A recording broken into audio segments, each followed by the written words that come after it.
Pernah kepikiran gak sih, kita ini dikelilingi oleh sinyal-sinyal yang nggak kelihatan. Sinyal yang kita percaya buat ngebawa informasi paling pribadi. Dari email kerjaan sampai detail rekening bank kita. Tapi seberapa aman sih sebenarnya sinyal-sinyal ini? Nah, ini pertanyaan yang serius loh, dan harus kita tanyakan ke diri sendiri.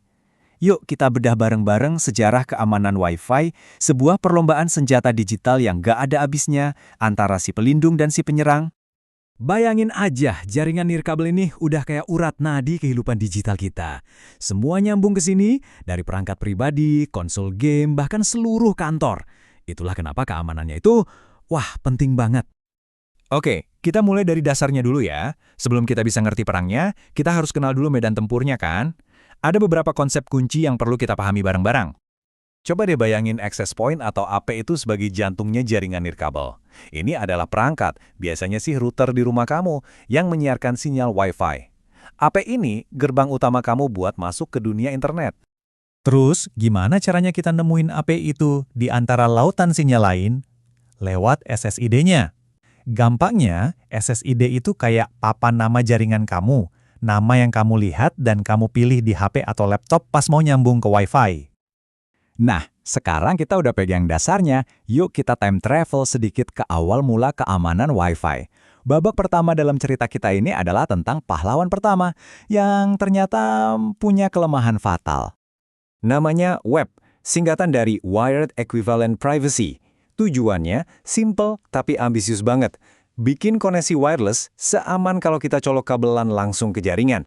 Nah, cara kerja web tuh kelihatannya pinter. Cuma pakai satu kata sandi rahasia, satu kunci sakti bersama buat ngunci semua data untuk semua orang di jaringan itu. Teorinya sih gampang banget diaturnya, tapi seperti yang bakal kita lihat, justru kesederhanaan inilah yang jadi celah terbesarnya. Dan ya, dugaan kita benar, kesederhanaan itu justru jadi bumerang. Soalnya, WEP ini dikembangin tanpa ditinjau sama para ahli kriptografi. Dan ternyata, desainnya punya kelemahan yang parah banget. Jadi ini dia nih biang keroknya. Kunci di WEP itu statis. Sekali diatur, ya udah jarang banget diganti. Ini tuh kayak kita pakai satu kunci yang sama buat semua pintu, setiap hari selamanya. Jelas aja, peretas tinggal ngintip lalu lintas jaringan sebentar, kumpulin data yang cukup, polanya kebaca. Kuncinya ketebak deh, udah tamat. Perisainya jadi nggak ada gunanya sama sekali. Jebolnya web ini jadi tamparan keras buat dunia teknologi. Para insinyur dan ahli keamanan langsung putar otak lagi, dan babak baru dalam perlombaan senjata keamanan ini pun dimulai. Dan hadirlah WPA, atau Wi-Fi Protected Access. Ini dirancang buat jadi perbaikan kilat untuk WEP. Bedanya apa sih? WPA ini punya jagoan baru namanya TKIP. Gampangnya, daripada pakai satu kunci abadi kayak WEP, TKIP ini terus-terusan bikin kunci enkripsi baru. Jelas, jadi jauh lebih susah buat dibobol.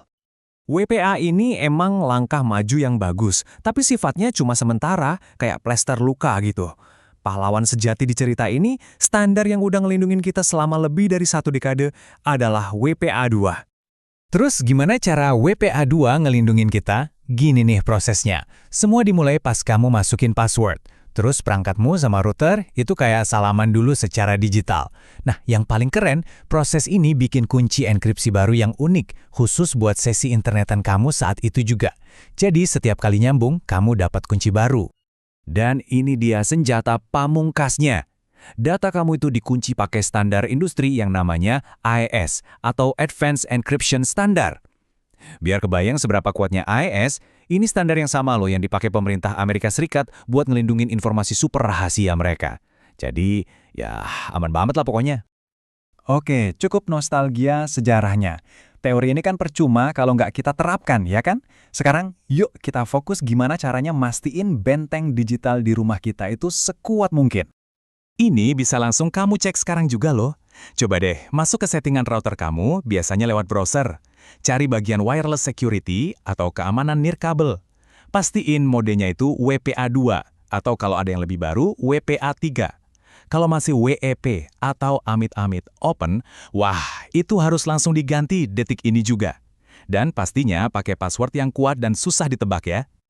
Kalau dari semua obrolan kita ini, kamu cuma boleh ingat satu hal. Ingat ini aja. Ganti keamanan kamu dari WEP ke WPA 2. Itu adalah satu-satunya hal paling penting yang bisa kamu lakuin buat keamanan nirkabel kamu. Titik. Tapi, perang ini belum selesai. Dengan teknologi baru kayak Wi-Fi 7 yang ngejanjiin kecepatan super ngebut, tuntutan buat keamanan kita juga pasti bakal makin berat. Jadi kepikiran kan? Kira-kira langkah evolusi apa lagi ya yang dibutuhin biar data kita tetap aman di dunia yang makin terhubung ini?